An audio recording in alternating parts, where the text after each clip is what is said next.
Hi, I'm Charlie McAdam, and I'm a pigeon fancier and artist, and I just have a local art display here at the show. All right, we're going to go to the first picture. This was a picture I did for the 100th anniversary show for the pageant of pigeons, and it's a group of about 30 breeds of pigeon. It even has a little reference here to the pageant of pigeons on the wall, and then these are a blue bar Bavarian powder. And this is the commemorative piece I did for the 100th anniversary show. And this same drawing was used to make a commemorative medal that's being presented at the show also. This is a group of West of England tumblers, several colors.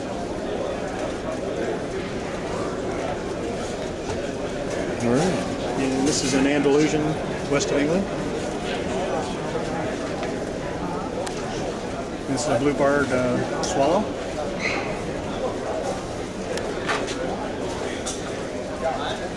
Okay, the very aggressive bird you're looking at is one of the Spanish thief powders. This is a blue bar. This is your basic pigeon color. And this, by the way, is a pigeons. I'm using 2, 3, go. Okay, now what we're looking at is a blue bar runt, but this is a dirty blue bar. You can see how much darker it is. I would bet that in the nest this bird had dirty feet, dark feet. It turned red as it got older. So this is dirty blue bar.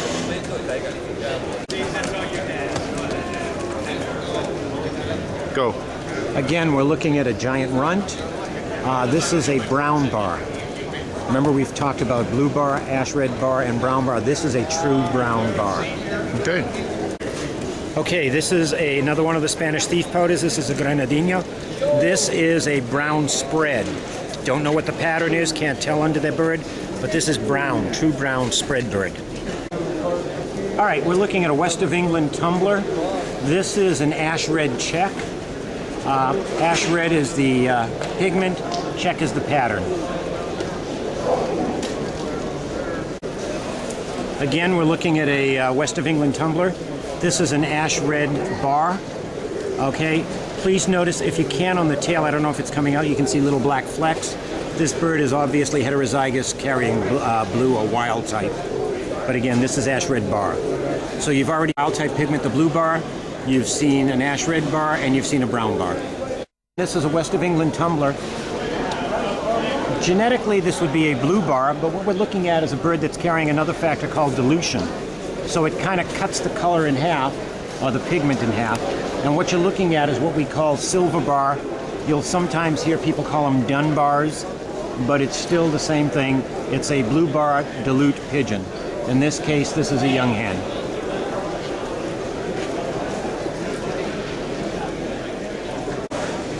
All right, again, another West of England tumbler.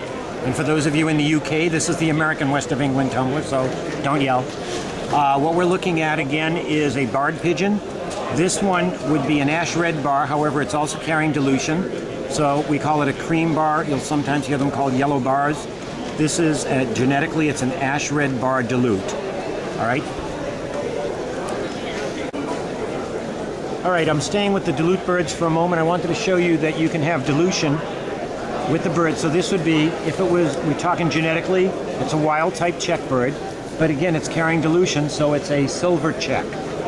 You notice how the wing shield has been faded down a little bit from what you would normally see in a blue to a silver color. And we got a more open check bird directly behind this one. We're going to show you that one in just a second. Go. Okay, again, another West of England tumbler, American style. This one, the reason we're showing you this is a dilute check, a silver check. And again, it's a much more open check bird than the last one we just looked at. So there are various alleles of checker. We're not going to get into those today, but I wanted you to see a little more of the wing shield. Also notice the flights, how they're washed out a little more than you would see in a blue bar. This is a silver check bird. Again, a West of England tumbler, we're looking at black. This is not, absolutely not part of the pattern series, which is bar, barless, and checker. This is a different mutation. It's a dominant mutation. It's called spread. To all intents and purposes, not exactly what happens. For your mind, you can say it's taking the tail bar color and spreading it over the bird. All right, that just helps you remember what it is. But this is a black pigeon, and this would underneath this, we don't know what pattern it is, but we do know it's a wild type blue bar, or blue of some sort. Okay, again, here's another spread bird, another West of England tumbler. But this bird is not spread in the wild type type, it's spread brown. So you'll also hear them called brown selfs or self browns. But again, this is a brown pigmented pigeon. This is a hen, as you can tell because it's dancing for the cockbird beside it right now. Okay, we're looking at another American West of England tumbler. This is a self-red. Here's where it slightly gets confusing for newer breeders. This is not spread, absolutely not. Totally different mutation. This is called recessive red. Recessive red is epistatic. That means it's on a different chromosome and yet it covers up other birds. We do not know what this bird is genetically underneath. This could be a black pigeon under there, it could be a barred bird, it could be an ash red bird. There's no way of telling without breeding test. But what you're looking at is a self-red. You notice the difference between this and ash red? The flights are red all the way to the tail, all the way to the bottom. The tail is red. Everything is red on this bird. There's no ashy part of it at all. All right, we're looking at a white West of England tumbler. And the one thing I want you to notice especially about this bird is the eye color.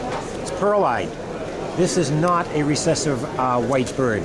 This bird is probably genetically a couple of doses of Grizzle, maybe ash red under there.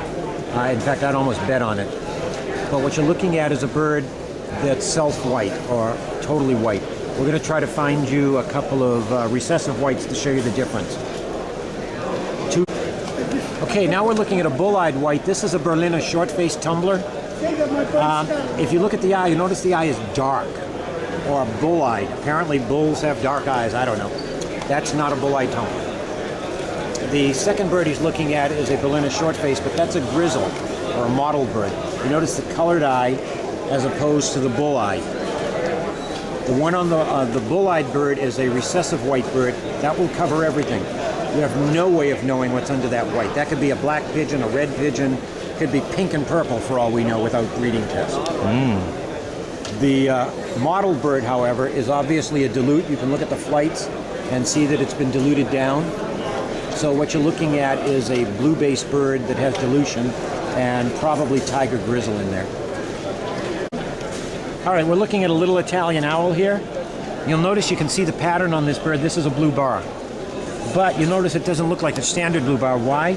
Because it's carrying another factor called Grizzle. Grizzle gives you an intermixture of white and colored pigment on the same feather, sort of like a salt and pepper effect.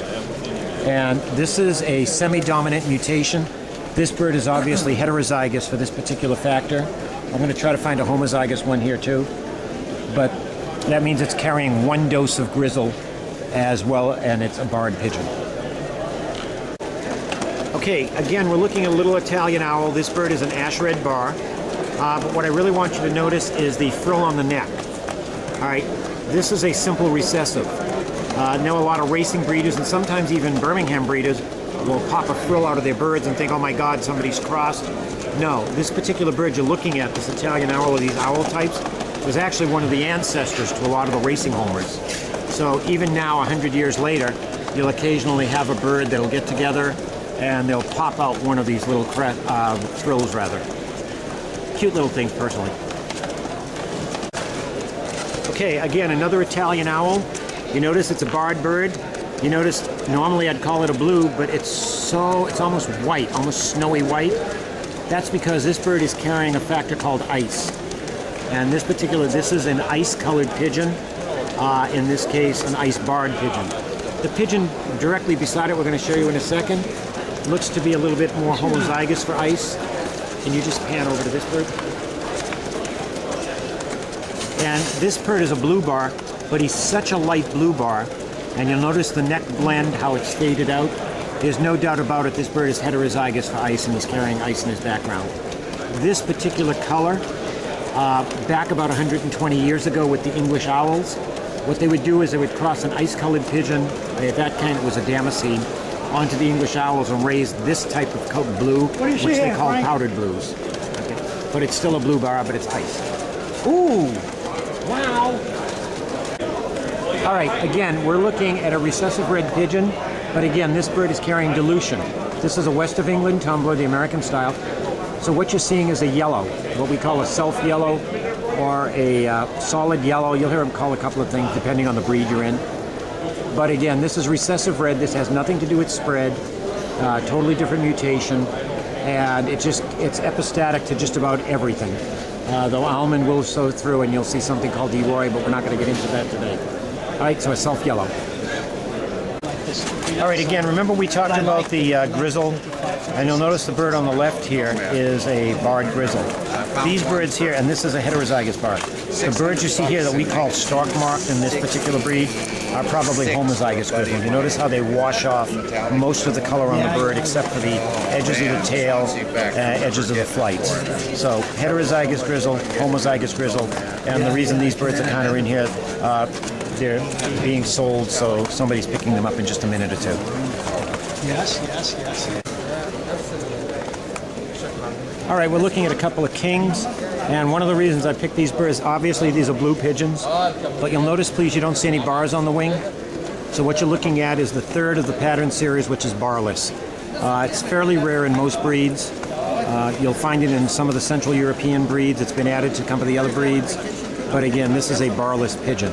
No bar. It does have the tail bar, but no wing bars.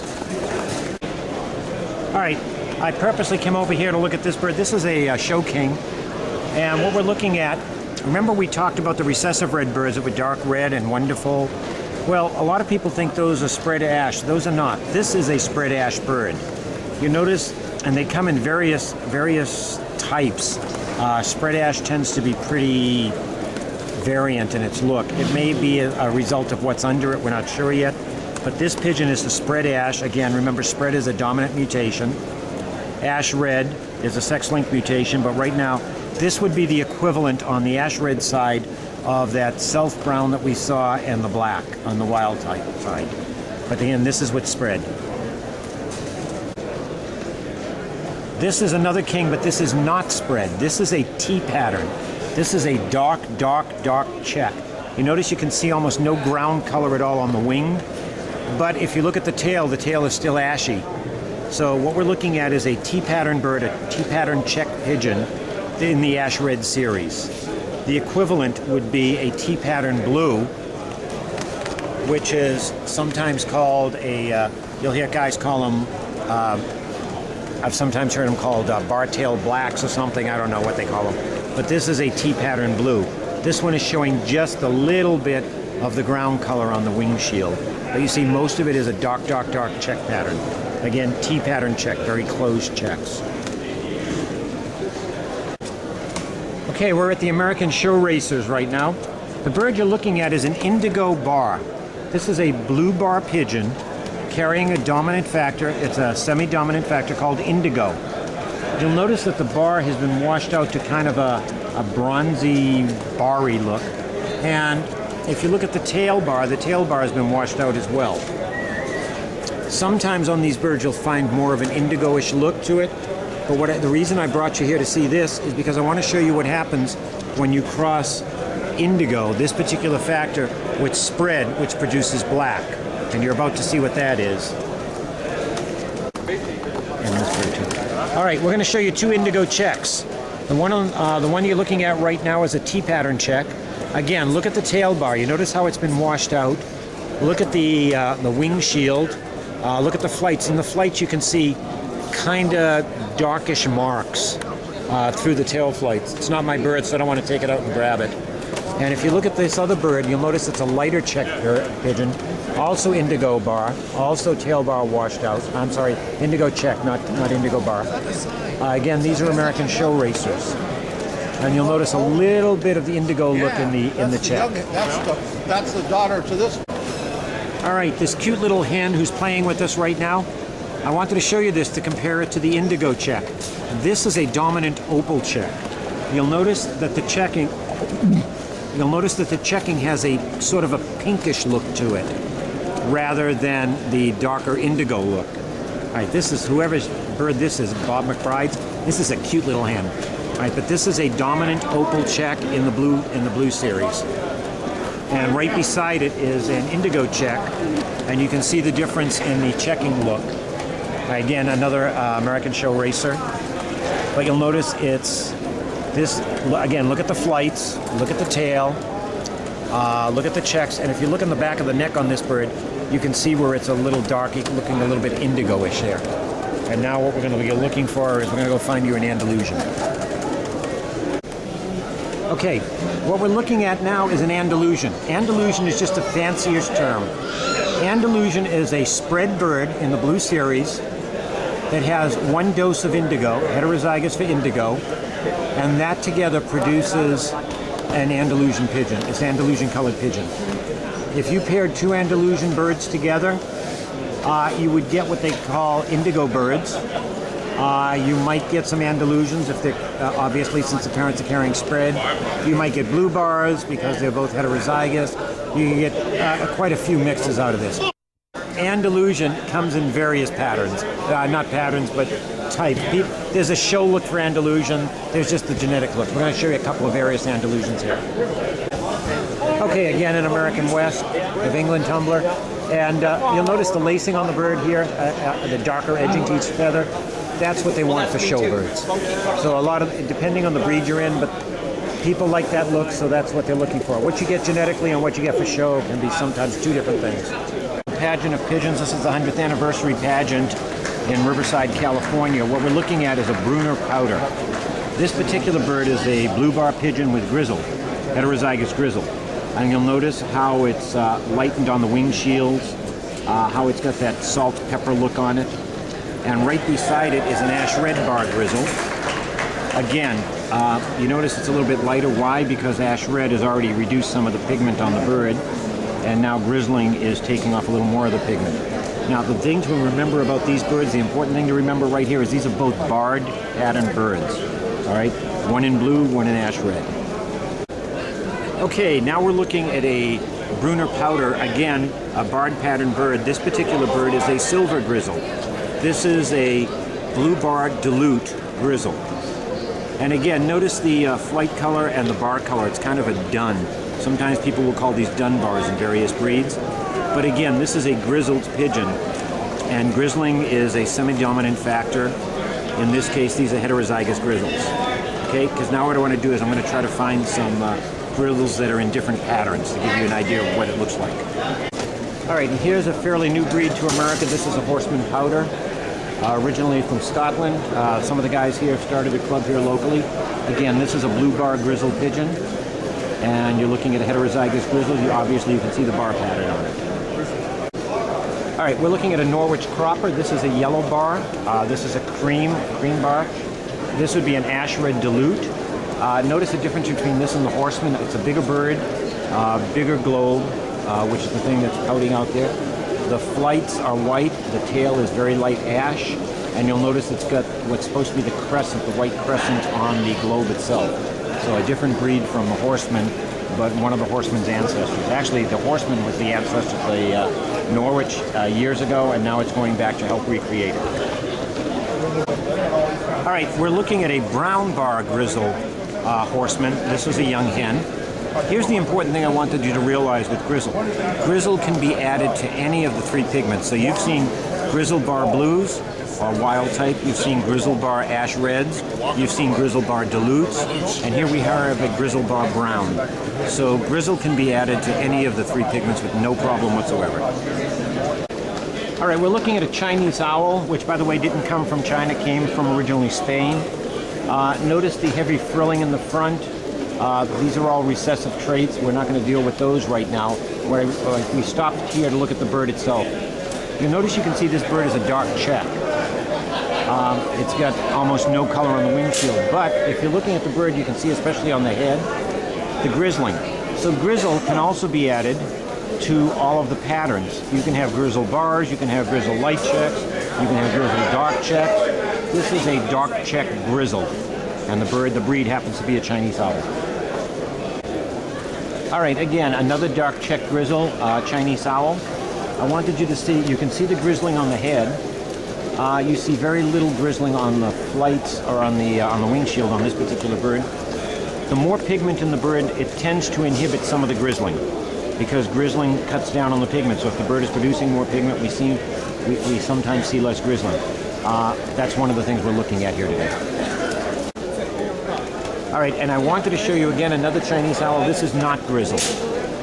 Sometimes people confuse this with Grizzle. We're not going to get into this one today. This is actually an allele of Almond. This is something called Almond, where there's less ground color. So the bird is faded out a bit. I hate to use the word faded because faded is another allele, but it's got less pigment on the bird. This is sometimes considered to be a Grizzle mimic if you want, but it's not Grizzle. All right, we're looking at an African owl. You notice it's got less frills than the Chinese owl, kind of shorter beak. And what we're looking at here is a recessive red grizzle. This particular bird, because grizzle and recessive red together, quite often these birds tend to mottle a little bit more. They go whiter on the windshield. And so you're getting a bird that looks somewhat mottled. But it's still a grizzle. You can see in the red the grizzling, the salt pepper look, if you want, on some of the feathers on the windshield. All right, we're looking at West of England tumblers. These are what they call tortoiseshells. That is not a genetics term, obviously, it's a fanciest term. The reason was because when people looked at old tortoiseshells, apparently they used to have three colors on them, kind of a bronze, kind of a black, kind of mixture, and that's where the word came into the pigeon fancy. These are technically dark check birds. You can see the shield has a lot of color on it. This is also Grizzle, but these particular birds also carry a bronze. I'm not sure which bronze in this case. There's a lot of bronze in there. So when the bird grizzles out, you get this intermixture of white, bronze, and if you look at the flights, you see the dark flights, and you'll get what they call the tortoiseshell color. It's very variable, again, depending on the amount of bronze in there, depending on the amount of check in the bird. They carry them all the way from what they call light tortoiseshells to dark tortoiseshells, and some of them get lighter as they get older. So you're looking at a young hen right here. We're going to show you a couple of more torts here. This is a very, very dark pattern tortoiseshell. Again, this is a young hen. Doesn't even look like she's gone through her molt yet. So I'm betting that as this bird molts out, that she'll get a little bit whiter as she gets older.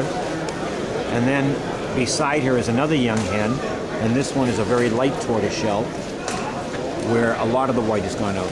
Some of the grizzle in here, and I'm not sure, I haven't tested this bird. It may be classic grizzle, or it may be tiger grizzle, or it may be a combination of tiger and classic grizzle. It would take some breeding tests to figure this one out. All right, we're looking at an old cock. This is an Almond Portuguese tumbler. The trouble with Almond is a sex-linked factor, and when you're in a show, you almost never see Almond by itself. The reason is because people tend to like what they call, this is considered to be sort of a show almond color, where you see the intermixture of the dark, the light almond inside color, the yellowish on the wing, the white.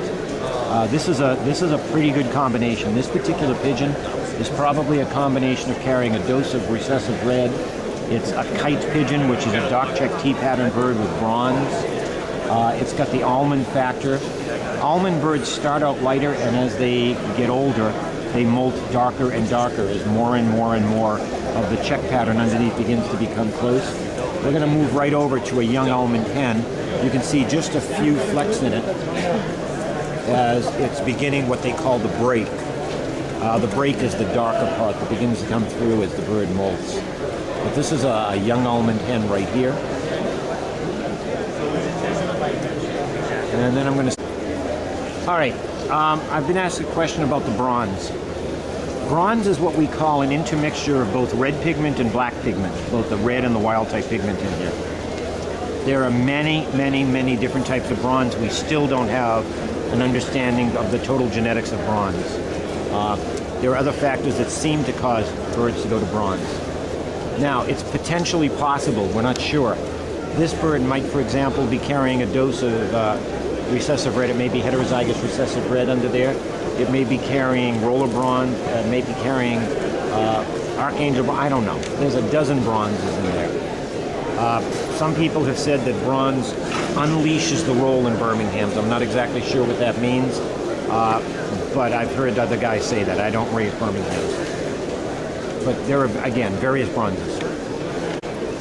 All right, we're looking at what they call a kite pigeon. This is a West of England tumbler. Kite, there is a bird in Europe called a kite. It's a type of hawk, and it has a red-brown pigment. And if you look at the bird, it's reddish and blackish mixed. That's where the name comes from. That's why we call them kites. And this bird, you can probably see there's a bronze overwash on the back, and if I open the flights on this bird, I can see them looking at it here, but if you opened it, you would see bronze towards the inside of the flight feathers. So a mixture of red and black pigment in the same bird. This is a combination bird. It's a dark, dark, dark T pattern, probably with dirty, probably with some bronze in there. This would be an absolutely beautiful mate for an almond bird. And again, if you have the almond, which lightens up the bird genetically, as it begins to darken up as it gets older, more and more and more of this dark color would show through, and you'd have that three-color bird that we just showed you a few moments ago. The original Barco lemon pear that I bought. This is an extreme treat for me. This is a new mutation that came out of South Africa about 10 years ago. This is called, the man who raised him, it's called Lemon. It's actually an intense dilute. It's part of the dilute series, so you can have intense, you can have pale, you can have dilute, and then you can have intense dilute. So this is an intense dilute bird. It feels like a hen. Extreme dilute. This is extreme dilute, I'm sorry, an extreme dilute cockbird.